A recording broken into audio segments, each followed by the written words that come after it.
Okay, yo, what's up? My name's Patrouski. I'm not gonna lie, we just kind of got a massive forum post up on the PokeMMO forums. Someone was able to, I don't know how this man did it, but Jay Gaw was able to bait some information, like in a good way, like get information out of Q regarding next year's Christmas event. We're already getting information about next year's possible information, stuff they're looking at, but like, dude, we'll get to it in a sec. This kind of communication is what I've been asking for from the devs forever and ever and ever. Like, hey, what are you possibly planning? What might be on the horizon? What can we look forward to? This may or may not happen. Do not get upset at them if it doesn't happen. That is the quickest way to get them not to do this stuff. But I want to say quickly, thank you to Q for actually talking to us, which he does a fair bit, but it can be frustrating. Thank you. But let's read through this. So this guy's post, Jay Gaw, I believe. New features are not bad. Fantastic people. This is about the new Christmas event. New features are not bad. Fantastic PvP items, awesome new vanities, raids are always a good idea, hoarding is always a good idea, seeking for lost presents is very cool. The event is somehow a good event with the release of a new legendary and maybe Jirachi coming too, but through all of this, what I find as a theme of the Xmas event is ELFBOTS. Xmas event without ELFBOTS is soulless. The leaderboard, the top 50, the boss fights. Think of bringing back the old event next year would be a good idea. For those who don't know, ELFBOTS were essentially a dungeon in PokeMMO, and I do think we're one of the coolest pieces of content in the game for an extremely long time, but we're also pretty time consuming and pretty difficult.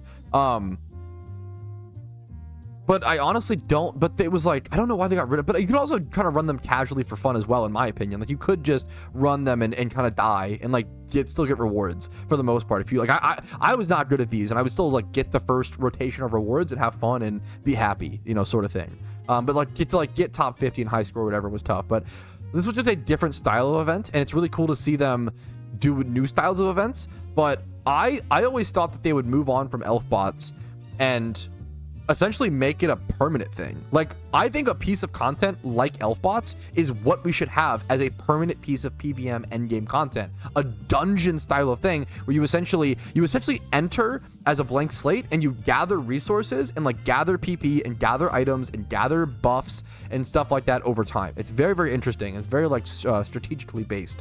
I have a lot of videos that show it, but Q responded to this saying, I agree, and I'd like to revisit them next year. In previous years, we have received large amounts of negative feedback due to a lack of casual focused gameplay. I actually think the ELFBOTS are like kind of pretty casual, but a lot of people, I don't know, maybe they obviously did get a lot of feedback. So hence why we began expanding events in that direction. For this year, the ELFBOT instance required too much technical attention, so it was scrapped early on. We felt that Heatran was a more important feature to work on. I'm sure this sentence made Spidget extremely happy, and I didn't feel like asking players to tolerate 3 events with no permanent feature changes was reasonable. Very based. I think stuff like this, I think showing us and telling us their thought process behind the decisions they made throughout this event, as well as possibly for next year, why they didn't do the ELFBOTS this year because it was a technical limitation and like attention and time. This is like everything you can hope for from a dev, and this is just the perfect example of an absolutely fantastic reply and fantastic forum response. So I really just want to say thank you to Q. I want to say thank you to J-Daw for making this post and like being pretty, I would say a little harsh, but like pretty like, but like so positive as well.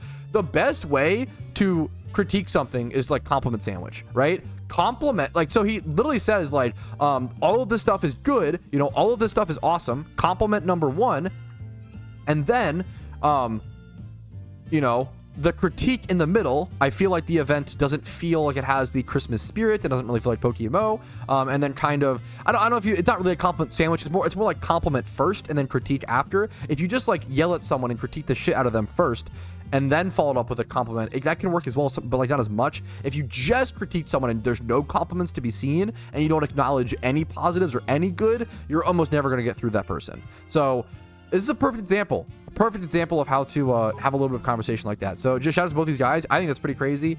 Possible, you know, looking at possible things for next year's event is very, very crazy in my opinion. That's super cool to see. I would love to see ELFBOTS return in a new light or in a new way or with new rewards, because it was theorized a big reason they stopped doing the ELFBOT stuff was also because they ran out of ELFBOT typings. The ELFBOT typings are limited to all of the typings in PokeMMO, so like water, grass types, etc. We even got fairy ELFBOT stuff. You know, we even did a Gen 6 typing. So, but I would love to see just, I don't know, the same kind of content, but with different vanities. I'm so down for that. That was a really cool post to see from Q.